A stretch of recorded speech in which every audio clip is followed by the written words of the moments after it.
comedian Eddie Izzard and musical guest Dar Williams. With the Max Weinberg 7. Now, here's your host, Conan O'Brien.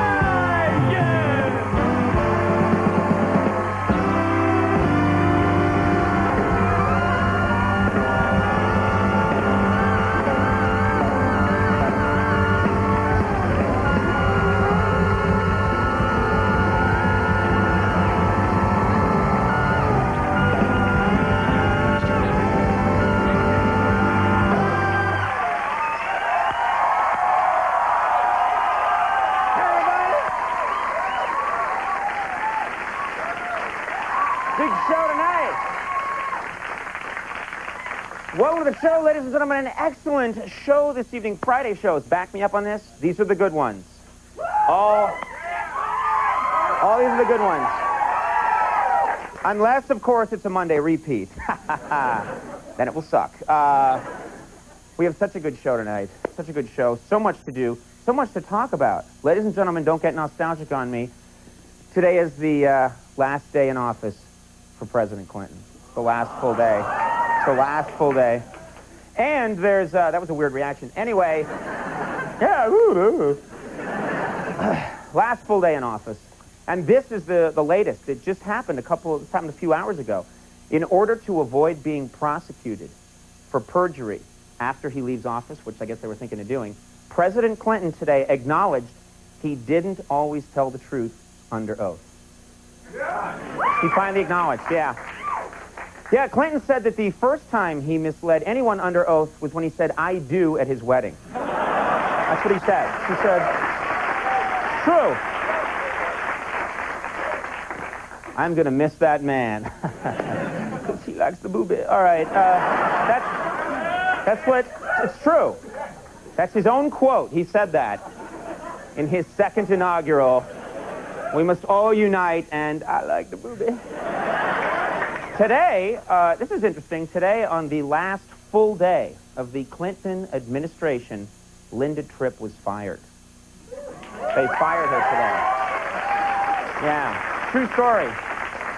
Yeah, and afterwards, Tripp was furious and said, "How can they fire me? I've got 3 kids and 2 plastic surgeons to feed. I mean, this is just..." Okay. That one got kind of a ha-ha. The inauguration, of course, is tomorrow, so set your VCR. It's going to be good. No one's going to watch it live. I better tape that. I got to play hacky sack. Going. This is true. Hey, did you hear about this? A group of 6th graders from New York have been invited to Washington to attend George W. Bush's inauguration. Isn't that sweet? A bunch of 6th graders are going to go. Yeah, yeah, it's really cool. These 6th graders were invited because they wrote George W.'s speech. True. True story.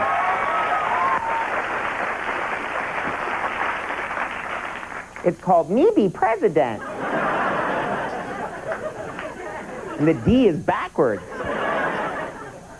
And then last thing I'll mention, I live off of showbiz news. I love show business. I want to be in it someday. This is the latest. Ladies and gentlemen, Siegfried and Roy. You know it's good. People are like, "Stop right there. We've had enough." Siegfried and Roy had to cancel some shows in Las Vegas this week because Siegfried came down with a nasty flu bug.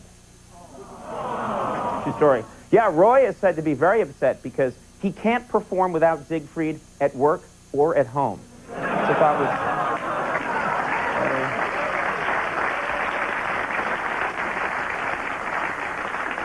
I totally thought that joke would kill. It's a Siegfried and Roy joke. It's about them being a little, you know? I was certain. I was like, that one's going down. And even the band lowered their heads in shame. You know when you've got a bad one and the band is like, "Ooh, well, we still have this ability." All right, I promise next time a much better Siegfried and Roy joke. Because if there's one thing Conan O'Brien doesn't do, it's disappoint. Wait, that's what I consistently do. We'll figure it out over the weekend. Great, great show tonight. Very cool show. Animal expert. This guy, he brings animals. He has little control over them. These animals have not had their shots. They get loose, and I've been killed several times during these segments. Clyde Peeling is on the show.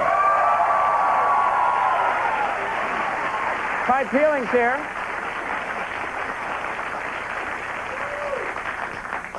From a very cool movie, Shadow of the Vampire, an actor, a very funny comedian, Eddie Izzard, is on the show. Very nice to have him with us. He'll explain what went wrong with my joke. And musical guest Dar Williams on the program. Great show all around.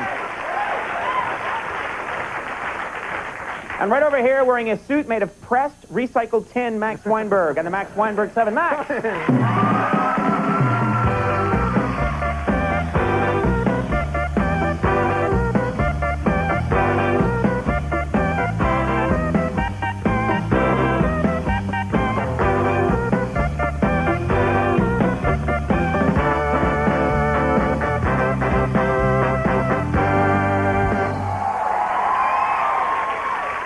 Thanks, Max.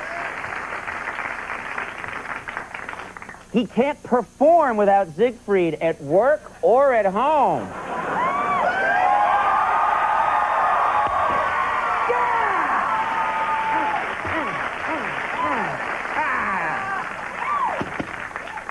I just realized I didn't tell it right. If you tell it right, it's a gift that keeps on giving. And the audience had time to work up pity. All right.